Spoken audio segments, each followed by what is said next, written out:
All right, welcome to The Explainer. Today, we are diving into something that is, honestly, one of the toughest tests any lawyer can face: conflicts of interest.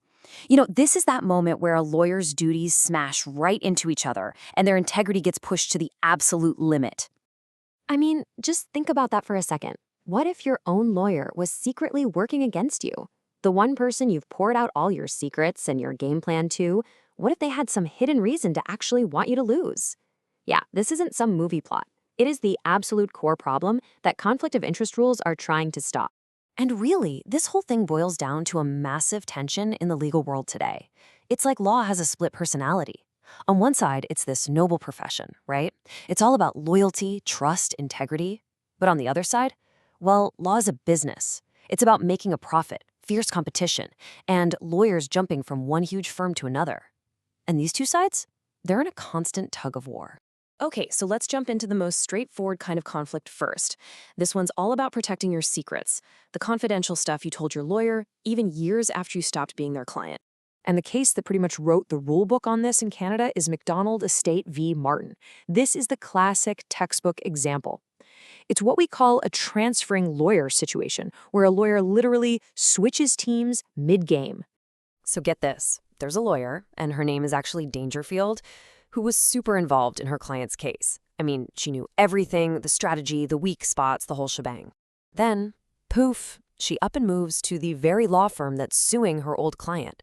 You can imagine the old client, Martin, was, well, freaked out and basically asked the court, hey, you've got to kick this whole firm off the case. This whole mess landed right in the lap of the Supreme Court of Canada with a really tough question. How do you balance things here? I mean, a lawyer has a right to change jobs, right? But the client has a right to know their secrets are safe. So what's the test? How do you make sure things stay fair? The court came back with a super clear two-step test. Step one, did the lawyer get any confidential information that's relevant to the case? If the answer is yes, the court just assumes there's a risk it'll be used against the old client. And that's huge, because the burden of proof then flips. It's up to the new firm to prove they've built what's called an ethical wall, some kind of foolproof system to stop any leaks. It's a really high standard, and it shows you that making sure the system looks fair is just as important as it being fair. But conflicts of interest aren't just about old secrets from past clients. What about the clients a lawyer has right now? This is where we move beyond just keeping secrets and get into something even deeper: the duty of undivided loyalty. And the courts could not be more clear about this. They call loyalty the lodestar of the lawyer-client relationship. Think of it like the North Star for sailors. It's the one fixed guiding point that everything else revolves around. It means total, 100% unwavering commitment to your client. This whole idea of loyalty got pushed to the absolute extreme in a criminal case called R.V. Neal. And man, this case really showed how messy and tangled a law firm's loyalties can get. Okay, just try to wrap your head around this situation. You have one law firm. They're representing their longtime client, a guy named Neal. At the exact same time, another lawyer at the same firm is representing Neal's co-accused in a criminal case. And their plan is a cutthroat defense, which means they're going to blame everything on Neal. And if that wasn't bad enough, the firm was also helping another client sue Neal in a completely different matter. It was just a total, unbelievable mess of conflicting loyalties. So yeah, this case basically forced the Supreme Court to just draw a hard line in the sand. They came up with something called the Bright Line Rule. And the idea is dead simple. You cannot serve two masters. A law firm can't represent one client while at the same time acting against another current client. Full stop. It doesn't even matter if the two cases have nothing to do with each other. Okay, but a rule that strong could be used as a weapon, right? So a leader case called McKercher came along and fine-tuned it a bit. The court made it clear that this bright line rule only applies when the client's legal interests are directly adverse. We're not talking about them just being business competitors. And critically, clients can't just use this rule as a tactic to unfairly knock a good lawyer off the other side of a case. But honestly, maybe the most shocking conflicts aren't client versus client. They're the ones where the lawyer's own personal interests, their money, their relationships, get tangled up with their duty to their client. Let's take a look at the Strother case. So you've got this top-tier tax lawyer. He tells his client, a company called Monarch, that their whole business model, which was this tax shelter thing, is basically toast, dead in the water because of new government rules. But here's the kicker.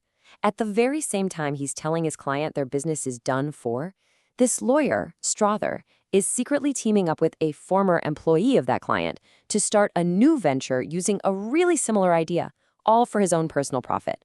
The court put it perfectly. Loyalty means putting your client's business ahead of your own.